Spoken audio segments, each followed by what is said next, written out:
Hello friends, welcome back to my channel exam लोग। तो friends, आज मैं लेकर आया हूँ यूपी पॉलीटेक्निक 6 सेमेस्टर वाले स्टूडेंट्स के लिए जो कि आईटी और सीएस ब्रांच के हैं, उनके लिए एडवांस जावा का एक मोस्ट इम्पॉर्टेंट चैप्टर जिसका नाम है अजैक्स, चैप्टर नंबर 6 के सारे सभी इंपॉर्टेंट क्वेश्चंस मैं इस वीडियो में लेकर आया हूँ, जिसमें से 2 या 3 क्वेश्चन तो 100% कन्फर्म है, आएंगे ही। और इस अजैक्स चैप्टर से, ये सबसे छोटा चैप्टर है इसमें, और इस चैप्टर से 2 से 3 क्वेश्चंस ज़रूर पूछे जाते हैं। और कौन कौन से क्वेश्चन पूछे जाएंगे मैं इसमें बताने वाला हूँ। ये मेरी हैंड रिटन नोट्स है, तो आप लोग इसको लिख के यही याद कर सकते हैं आप लोग।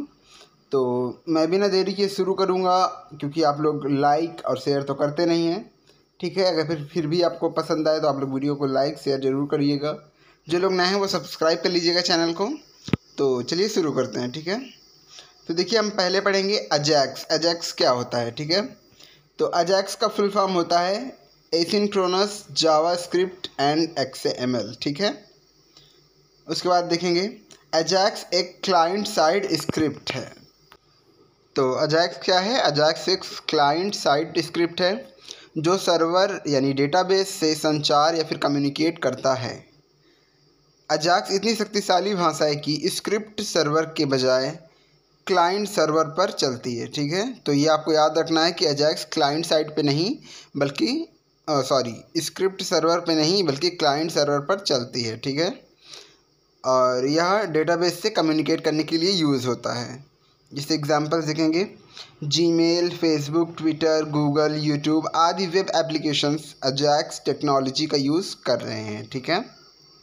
उसके बाद अजैक्स में एक पॉइंट है, अजैक्स वेब पेज को सर्वर के साथ बिहाइंड द सीन बहुत कम मात्रा में डेटा का आदान प्रदान करके एसिंक्रोनस रूप से अपडेट करने की अनुमति देता है, ठीक है।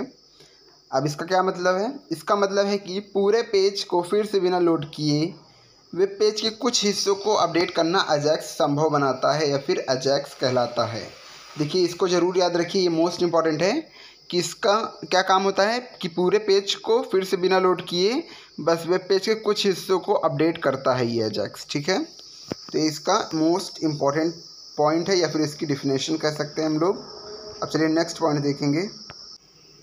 यह एक ऐसी टेक्नोलॉजी है जिसके वेब एप्लीकेशन को XML, HTML, CSS और जावा स्क्रिप्ट की मदद से अच्छी, तेज और इंटरेक्टिव बना सकते हैं। तो इसमें किसकी मदद से इसको इंटरेक्टिव बना सकते हैं?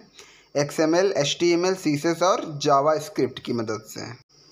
और इसमें XHTML का यूज़ कंटेंट, CSS का इस्तेमाल प्रेजेंटेशन, डोम और JS का यूज़ डायनेमिक और इवेंट बेस्ड पर कंटेंट डिस्प्ले करवाने के लिए किया जाता है, ठीक है। तो देखिए, XHTML का यूज़ किस लिए होता है? कंटेंट के लिए। CSS का यूज़ प्रेजेंटेशन के लिए यूज़ होता है, मतलब डिज़ाइनिंग के लिए यूज़ होता है। और डोम और JS का यूज़ डायनेमिक और इवेंट बेस्ड कंटेंट डिस्प्ले करवाने के लिए किया जाता है, ठीक है। अब इसके आगे देखेंगे। तो यह वेब डेवलपमेंट टेक्नोलॉजीज़ का एक सेट बनाने के लिए कई वेब टेक्नोलॉजीज़ का यूज़ करता है। यह एसिंक्रोनस वेब एप्लीकेशन बनाने के लिए क्लाइंट सर्वर पर या फिर क्लाइंट साइड पर काम करता है, ठीक है। अजैक्स एक प्रोग्रामिंग लैंग्वेज नहीं है, इसको आप लोग याद रखिएगा कि अजैक्स एक प्रोग्रामिंग लैंग्वेज नहीं है, लेकिन यह वेब ब्राउजिंग अनुभव को, एक्सपीरियंस को बहुत तेज़ और बेहतर बनाने के लिए मौजूदा वेब प्रोग्रामिंग लैंग्वेज का एक साथ उपयोग करने के लिए एक बहुत ही अच्छी टेक्निक है, ठीक है। अजैक्स वेब एप्लीकेशंस बनाने के लिए एक वेब डेवलपमेंट टेक्निक है। अजैक्स एक वेब द्वारा यूज़ किया जाने वाला ट्रेडिशनल वेब मॉडल होता है। यह किसी दूसरे पेज के लिए रिक्वेस्ट की जाती है, मतलब यदि किसी दूसरे पेज के लिए रिक्वेस्ट की जाती है तो वापस यही प्रोसेस फॉलो होता है, ठीक है। अब चलिए हम लोग देखते हैं अजैक्स और क्या क्या होते हैं, इसकी क्वालिटीज़ क्या क्या होती हैं। तो चलिए अब हम देखते हैं अजैक्स के फीचर्स कि अजैक्स की क्या क्या विशेषताएं होती हैं। तो पहला है, अजैक्स हमारे वेब पेज को फास्ट बनाता है। अजैक्स सर्वर प्रौद्योगिकी के लिए इंडिपेंडेंट होता है। और तीसरा है, यह वेब पेज की परफॉर्मेंस को बहुत ज़्यादा बढ़ाता है, ठीक है, मतलब परफॉर्मेंस को इंक्रीज़ करता है। चौथा है, अजैक्स का यूज़ इंटरेक्टिव वेब एप्लीकेशंस के डेवलपमेंट के लिए बड़े पैमाने पर यूज़ किया जाता है। ठीक है। 5वां है, अजैक्स में किसी सबमिट बटन पर क्लिक करने पर पूरी वेबसाइट को रीलोड करने की आवश्यकता नहीं होती है, क्योंकि मैंने अभी आपको बताया था कि अजैक्स को बिना पूरा वेबसाइट को लोड किए इसके कुछ फीचर्स या कुछ पार्ट को अपडेट या फिर रिफ्रेश कर सकते हैं। ठीक है। और इसके बाद 6वां है, अजैक्स में लगभग सभी वेब पेज को फिर से लोड करने की आवश्यकता नहीं होती है, जिसे मैंने अभी बताया आपको। और अब चलिए देखते हैं अजैक्स काम कैसे करता है, हाउ अजैक्स वर्क्स। ठीक है। तो पहला पॉइंट है, यूज़र किसी वेब पेज में एक इवेंट शुरू करता है। ठीक है। उसके बाद आपकी XML HTTP request object create होता है और आपका HTTP रिक्वेस्ट को सर्वर पर भेज देता है। सर्वर HTTP रिक्वेस्ट को, HTTP का फुल फॉर्म क्या होता है, हाइपर टेक्स्ट ट्रांसफ़र प्रोटोकॉल। ठीक है। तीसरा पॉइंट है, सर्वर HTTP रिक्वेस्ट को प्रोसेस करने के बाद एक प्रतिक्रिया उत्पन्न करता है और डेटा को ब्राउज़र में भेजता है। ठीक है। चौथा पॉइंट है, ब्राउज़र जावास्क्रिप्ट का यूज़ करके आपके पेज कंटेंट को अपडेट कर देता है।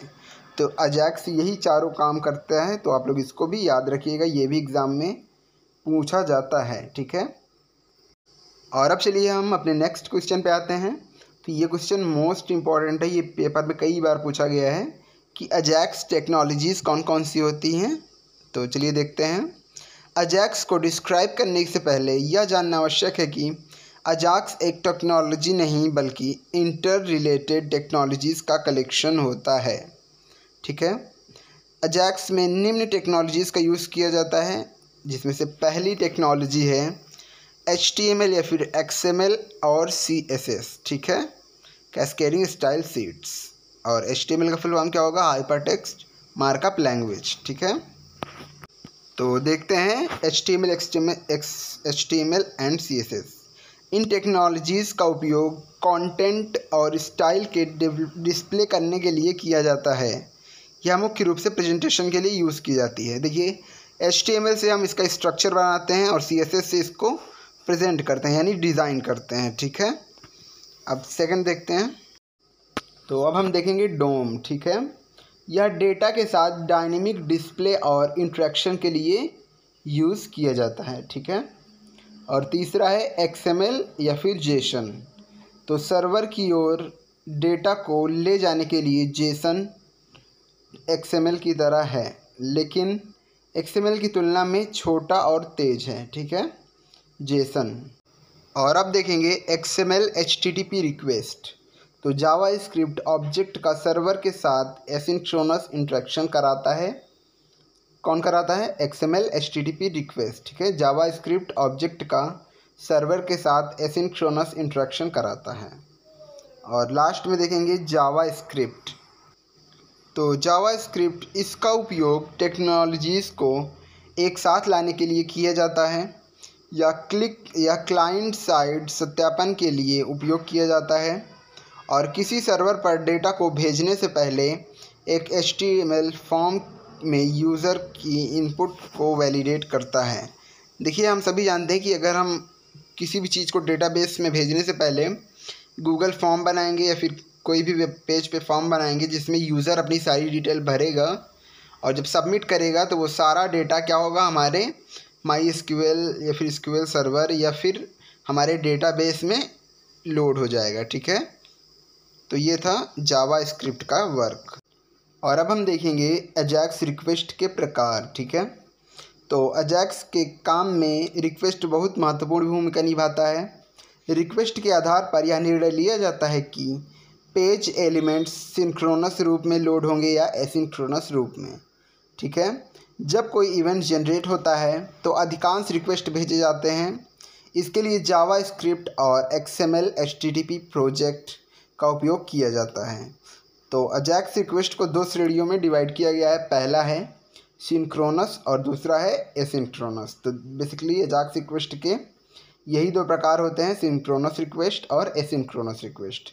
तो इसको भी आप याद रखिएगा। तो अब हम देखेंगे कि अजैक्स के क्या क्या एडवांटेज होते हैं, मतलब इसके लाभ कौन कौन से होते हैं। तो पहला है, इसका यूज़ करके आप अपने वेब एप्लीकेशन को फास्ट और यूज़र फ्रेंडली बना सकते हैं। दूसरा है, इसकी मदद से आप डायनेमिक कंटेंट अपने वेब एप्लीकेशन पर डिस्प्ले करवा सकते हैं। तीसरा है, बिना ब्राउज़र रीलोड किए आप डेटा को डेटाबेस में क्रिएट, रीड, अपडेट, डिलीट कर सकते हैं, ठीक है। और चौथा है, इसकी मदद से आप लाइव सर्च बॉक्स बना सकते हैं। और पांचवा है, किसी फॉर्म में डायनेमिक ड्रॉप बॉक्स मेन्यू बनाने के लिए आप अजैक्स का यूज़ कर सकते हैं। तो ये थे इसके एडवांटेज। अब चलिए हम देखेंगे इसके डिसएडवांटेज। तो अजैक्स का पहला डिसएडवांटेज है यानी हानि है, अजैक्स सभी ब्राउज़र पर काम नहीं करता है, ठीक है। गूगल, बिंग जैसे कई बड़े सर्च इंजन अजैक्स पेजों को सही ढंग से इंडेक्स करने में सक्षम नहीं हैं। अजैक्स एप्लीकेशन में सुरक्षा की कमी होती है। और चौथा है, कोई भी अजैक्स द्वारा लिखे गए सोर्स कोड को देख नहीं सकता है, ठीक है। कोई भी इसका सोर्स कोड नहीं देख सकता है। पांचवा है, यह डिज़ाइन और डेवलपमेंट का समय बढ़ा सकता है, ठीक है। मतलब इसमें समय ज़्यादा वेस्ट होगा क्योंकि इसका डिज़ाइन करने में थोड़ा ज़्यादा टाइम लगेगा, डेवलपमेंट यानी विकास करने में ज़्यादा टाइम लगेगा, ठीक है। तो ये थे इसके डिसएडवांटेज। और अब चलिए देखते हैं हम इसके इवेंट्स। तो देखिए इसके दो इवेंट होते हैं, लोकल इवेंट और ग्लोबल इवेंट। तो देखिए लोकल इवेंट में कौन कौन इवेंट होते हैं, जैसे before send, success, error, complete, ये सभी परफॉर्म किए जाते हैं, ठीक है। और ग्लोबल में क्या होते हैं, Ajax start, Ajax stop, Ajax send, Ajax success, Ajax error, Ajax complete. तो जिसमें अजैक्स लगा होगा आगे वो सभी ग्लोबल हैं और जिसमें अजैक्स नहीं लगा होगा आगे वो सभी लोकल हैं, ठीक है। और इसके अलावा मैंने इसकी डिफिनेशंस भी लिखी हैं, आइए उनको भी पढ़ते हैं। तो लोकल इवेंट पहले पढ़ेंगे। लोकल इवेंट एक विशेष अजैक्स कार्य पर ध्यान केंद्रित करती है और उसी अजैक्स कार्य के संदर्भ में ट्रिगर होती है। मतलब सिर्फ ये अजैक्स का एक कार्य करती है, ठीक है, कोई पर्टिकुलर कार्य। अब चलिए देखते हैं ग्लोबल इवेंट। तो ग्लोबल अजैक्स घटनाएं पूरे एप्लीकेशन के संदर्भ में ट्रिगर होती है। देखिए वो कोई एक पर्टिकुलर काम करता था, ये एप्लीकेशन के अंदर पूरे एप्लीकेशन के संदर्भ में ट्रिगर होती है और सभी अजैक्स कार्यों के लिए लागू होती है, ठीक है। तो ये था अजैक्स, ग्लोबल इवेंट्स और लोकल इवेंट्स। और अब हम देखेंगे अजैक्स सिंटैक्स, क्योंकि सिंटैक्स भी पूछा जाता है। और अगर आपसे अजैक्स के बारे में पूछा है, अगर आपने अजैक्स सिंटैक्स भी लिख दिया तो आपको और अच्छे नंबर आ जाएंगे, ठीक है। तो आप लोग डिफिनेशन के साथ सिंटैक्स ज़रूर लिखिए अगर आपको अच्छे नंबर्स गेन करने हैं तब। तो चलिए स्टार्ट करते हैं। देखिए अजैक्स को स्टार्ट करने से पहले हम लोग डॉलर का साइन लगाते हैं, फिर डॉट अजैक्स लिखते हैं, फिर ये दोनों ब्रैकेट्स लगाते हैं। उसके बाद हम लोग यूआरएल में हम अपने फ़ाइल का नाम लिखते हैं। जैसे मैंने लिखा है योर फाइल name.php, हमारे फाइल का नाम यहाँ लिखा जाएगा। उसके बाद टाइप होता है, टाइप में पोस्ट लिखेंगे। डेटा होता है, डेटा में कंटेनर और उसका वेरिएबल लिखेंगे। डेटा टाइप में हम लोग जेसन लिखेंगे, ठीक है, जावास्क्रिप्ट ऑब्जेक्ट नोटेशन, जिसका फुल फॉर्म होता है। उसके बाद कैश होगा, कैश में क्या होगा, फॉल्स होगा कैश, ठीक है। उसके बाद सक्सेस होगा, सक्सेस में हम लोग फंक्शन लिखेंगे। उसके बाद एरर होगा, उसमें हम लोग फंक्शन एरर लिखेंगे, ठीक है। तो ये था अजैक्स सिंटैक्स। तो ये था हमारा आज का लास्ट क्वेश्चंस। आई होप आप सभी को अच्छा लगा हो वीडियो। अगर आपको अच्छा लगा हो तो वीडियो को लाइक करें, अपने सारे दोस्तों के साथ शेयर करें और जो लोग नए हैं वो चैनल को सब्सक्राइब कर लें। आप लोग देख लीजिएगा एग्ज़ाम में 6 नंबर चैप्टर से 2 क्वेश्चंस 100% कन्फर्म है आएंगे और वो दोनों क्वेश्चंस इसी नोट्स से आपको मिलेंगे। तो इसकी नोट्स भी मैं आपको टेलीग्राम और व्हाट्सएप ग्रुप पे दे दूंगा, आप लोग ज्वाइन कर लीजिएगा। तो हम फिर मिलेंगे एक नए वीडियो में, तब तक के लिए हंसते रहिए, मुस्कुराते रहिए, लेकिन पढ़ते ज़रूर रहिए। जय हिंद, जय भारत।